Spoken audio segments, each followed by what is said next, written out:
Oi, crianças, tudo bem com vocês? Vamos para a nossa aula de língua portuguesa de hoje? Então, na nossa aula de língua portuguesa hoje, a gente vai ler mais um trechinho do livro do Agrinho, porque nessa semana a gente já vai fazer a redação, né? Sobre o uso racional da água para o concurso do Agrinho. Então, nós estávamos lendo o livro ali, naquela parte em que o Agrinho estava na casa da avó, né? E achou que já tinha descoberto o mistério, né? Já tinha resolvido. Mas chegando em casa, ele foi direto pro quarto, até a mãe dele estranhou, né? E aí, ele queria aproveitar o final da semana, acordou a Aninha, que gostava de dormir mais tarde, e ele não via a hora de voltar pro sítio da avó. Daí, quando ele chegou lá, né, ele ouviu de novo aquela voz. Então, a voz falou para ele que aquilo era apenas uma parte da missão. Hoje tem mais. O que você aprendeu sobre a água, sobre os estados, os ciclos da água, né? Está certo, mas você tem que descobrir mais. Então ele disse, nossa, mas será? Não é possível que todo dia vai ser assim, né? Então ele pensava que já tinha terminado. Então ele resolveu voltar para casa e navegar mais uma vez nos mistérios das águas. E lá estava de novo a família Gralha Azul. A dona Gralha ensinando com toda a paciência, né, que a quantidade de água nos diferentes estados, sólido, líquido e gasoso, apresenta uma grande variação através do tempo.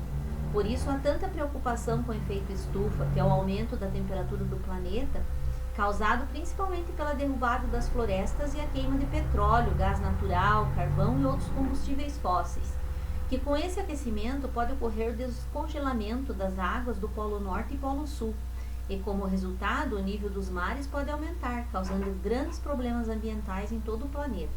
Então veja que o problema não é só a água, né? O problema está com todo o ambiente, mas claro que a água está sendo prejudicada também. Veja que a ilustração do planetinha ali se afogando, tossindo, né? Aí ele colocou lá, querida Dona Gralha, cumpri minha missão, muito obrigado, disse em voz alta o Agrinho. Ele estava tão concentrado que nem ouviu a turma chegar, levou um susto quando o Dudu falou. Está falando sozinho, Agrinho? Que raio de missão é essa? Por enquanto nem eu mesmo sei, disse o Agrinho. Todos se olharam surpresos e saíram de fininho. Já que a turma não quis ficar, a Agrinho aproveitou para colocar a cabeça em ordem e falou em voz alta. O lance é descobrir o mistério das águas. Mas para quê? Não vou contar que ando ouvindo uma voz, mas vou abrir o jogo com eles, vai ficar mais fácil. Não demorou muito, a turma voltou, né? Muito alegres e acompanhavam também o mistério das águas com a família da Gralha Azul. Na tela surgia uma ilustração da distribuição de água no planeta. As crianças ficaram impressionadas com a quantidade de água salgada dos oceanos em comparação com as águas dos rios, que pode ser utilizada mais facilmente pelos seres humanos. Quase toda a água que existe no mundo, 96,5% é salgada, espantou-se Dudu. Além do mais, a maior parte da água doce dos continentes encontra-se em aquíferos a mais de 800 metros abaixo da superfície da Terra, e também nas montanhas e geleiras. Então eu estou entendendo o que a Gralha mostrou, disse Lito, muito contente. Mais um mistério. A água que jorra da torneira não é tanta assim, e é difícil de ser obtida, logo é melhor cuidar bem dela. E como é que a gente faz isso? Perguntou Tati. Enquanto não temos um plano, vamos conhecer mais sobre ela, sugeriu Agrinho, passando o dedo pela tela do celular. Então apareceu uma região com um rio bem grande, que recebia água de rios menores. Dona Gralha mostrou a nascente do grande rio e o caminho até a foz, o ponto onde o rio chega ao mar ou outro rio. Fez um círculo em torno da região, deixando em seu rastro as palavras bacia hidrográfica. Então nós já aprendemos sobre isso, né? Então aqui nós temos o rio principal, seus afluentes, aqui temos a foz, como a gente já conhece, né? Aí a Malu disse, eu conheço um lugar assim, amanhã depois do almoço vamos lá. O melhor mesmo é subir o rio até a foz. Vocês topam? Falou o Lico mostrando a animação. Boa ideia, talvez eu me livre da voz, disse Agrinho. Que voz? Perguntaram todos. Agrinho fez uma cara de que não era com ele. Vamos aproveitar para pesquisar bem sobre isso e anotar bem, depois a gente vê. Na manhã seguinte, depois de uma boa noite de sono, as crianças caminharam pelo sítio até o encontro do rio com o mar. Apesar de cansadas, resolveram explorar um pouquinho a região.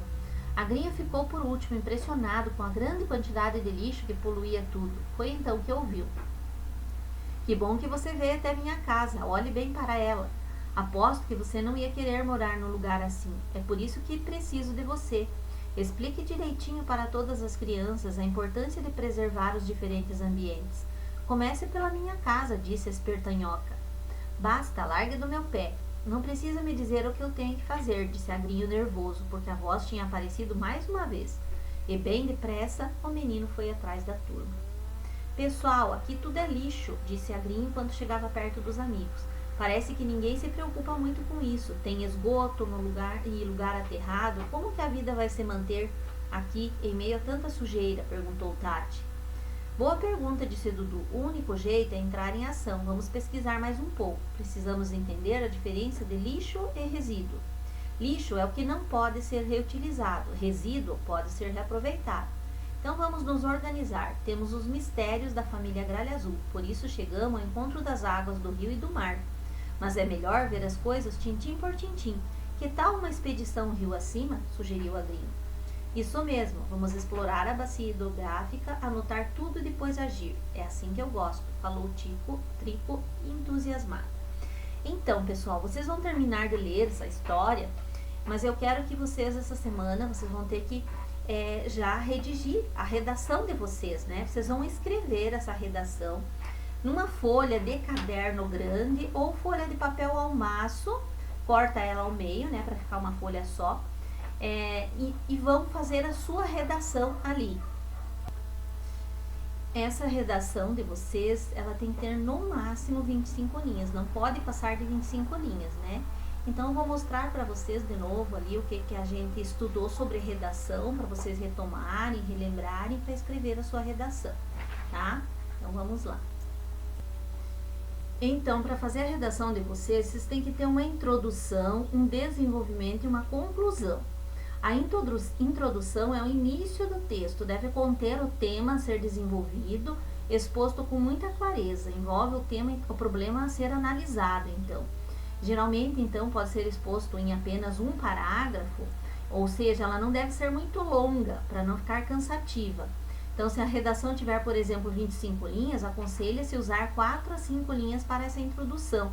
Então, vocês vão falar, né, sobre o tema, sobre a problematização, sobre o que é o problema. Vocês não podem, então, na introdução, se desviar do assunto, né, e nem escrever de forma pessoal, no eu. Você sempre deve utilizar, né, a pessoa do plural, o nós, né? Faremos, fazemos, procuramos, não usar o eu faço, eu fiz, né? Então, não usar a primeira pessoa do singular. Não pode ser usado como título, no caso, a mesma palavra do tema, no caso. O título não precisa ser o uso racional da água. O uso racional da água é o tema. Vocês têm que escolher um título que case com esse tema, que tenha a ver com o tema. O desenvolvimento, então, é o corpo do texto onde se organiza o pensamento, compõe os argumentos, que nesse caso, né, o posicionamento adotado, então, por quem está escrevendo. Então, deve destinar no máximo 10 a 12 linhas para esse desenvolvimento. Então, ali vocês vão falar sobre essa problematização, né? E no final, então, a conclusão é uma síntese do problema que foi tratado, é o fechamento da redação. Então, se a redação está planejada para 25 linhas, a parte da conclusão deve ter de 4 a 5 linhas. Na conclusão, então, as ideias tratadas propõem uma solução. O que seria a solução para esse problema? Tá? O ponto de vista de quem está escrevendo, então. Apesar dele já ter aparecido em outras partes do texto, então ele tem que ter mais destaque aí na conclusão, certo? A prof vai colocar mais um videozinho para vocês, para dar mais uma ideia. Essa redação vocês vão postar no Positivo On para a prof. Então, hoje é dia 20, até dia 22 eu quero que vocês postem para mim, no máximo, porque a prof vai ter que ler essas redações, então. E se tiver, por exemplo, a prof vai ver qual que se destacou. Se precisar fazer algum ajuste, a prof já vai mandar para a pessoa que foi escolhida, para ela fazer o ajuste e entregar para a prof na sexta, para a prof poder fazer a inscrição de vocês, então, no programa, certo? Então, até quinta-feira vocês têm que postar, até dia 22, certo? Vocês têm que postar para mim. Então, vamos lá. Aqui tem um videozinho para vocês verem também sobre o uso racional da água. Então vamos ver, é o mesmo tema que vocês têm que fazer a redação. É claro que vocês não vão copiar o que está no vídeo, para vocês terem mais algumas ideias.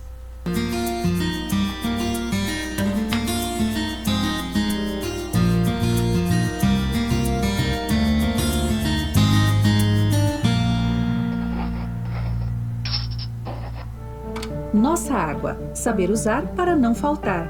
Água de beber, água para comer, água para viver. A água está presente em tudo que a gente faz. Além do uso doméstico, é essencial na agricultura, na criação de animais, como base para milhares de produtos, movimenta indústrias e usinas na produção de energia. E à medida que a população cresce, as cidades aumentam e se desenvolvem, e a demanda por água aumenta todo dia. Mas temos água suficiente para atender essa demanda crescente? Vários estudos apontam que, se continuarmos no ritmo atual de uso, muito em breve podemos enfrentar uma grande crise de abastecimento no mundo todo. Aqui no Brasil, em muitos lugares, inclusive onde a água é aparentemente abundante, já começou a faltar. É sério, a água é um recurso limitado. É preciso cuidar bem dela para que não falte. E uma das maneiras de cuidar bem da nossa água é usá-la de forma racional. A primeira ação é simples: detectar e combater o desperdício. Muitas vezes não percebemos, mas em praticamente todas as formas de uso de água acaba acontecendo algum desperdício. Os motivos podem ser muitos: falta de cuidado ao usar a água, equipamentos ultrapassados e pouco eficientes, ou vazamentos e falta de manutenção em redes e encanamentos, entre outros. E todos, do menor ao maior usuário da água, podem e devem dar uma parcela de contribuição. Os exemplos de como combater o desperdício na nossa casa, todo mundo já sabe. Fechar a torneira enquanto escova os dentes, esfrega as mãos, esfrega o rosto, faz a barba e só abrir para enxaguar. Tomar banhos mais rápidos e com o registro fechado enquanto se ensaboa. Usar a máquina de lavar roupa com quantidade completa de roupas e reutilizar a água do enxágue para outros usos. Não usar mangueira, limpar calçada somente com vassoura e regar plantas com regadores. Evitar lavar o carro com frequência e, ao invés de mangueira, use um balde. Uma lavagem que consumiria mais de 200 litros pode ser feita com 40. Também é importante acompanhar com atenção o consumo em sua conta de água para verificar e consertar possíveis vazamentos. O poder público e as empresas de abastecimento também devem ficar atentos para fiscalizar, manter em dia a manutenção e corrigir rapidamente problemas e vazamentos em tubulações e adutoras. Na indústria já houve muito avanço com a instalação de sistemas de reaproveitamento e reuso de água e programas de redução de desperdícios. Mas ainda pode melhorar muito, inclusive com a busca por cada vez mais eficiência do uso da água na produção. Na agricultura, com os métodos tradicionais, até 45% da água utilizada para irrigação é perdida. Uso de técnicas simples para indicar a necessidade de irrigação melhora a eficiência de produção e a redução da quantidade de água utilizada, pois cada tipo de plantio tem uma necessidade de irrigação. Os equipamentos mais adequados também podem variar para cada tipo de cultivo, e isso representa uma economia de água e energia muito importante para o agricultor. Aliás, economizar água em todas as atividades também ajuda a reduzir o custo da energia elétrica. Em certas atividades, como na agricultura, isso faz uma enorme diferença. Existem hoje também vários equipamentos poupadores que ajudam a racionalizar o uso da água, como torneiras de fechamento automático, redutores de vazão de torneiras, vasos e descargas econômicas, instalação de cisternas e sistemas de captação de água da chuva para uso geral. Essas e outras medidas muito simples, além de ajudar a preservar a nossa água, podem ajudar todos a economizar dinheiro, pois sua conta de água e eletricidade vai diminuir e muito.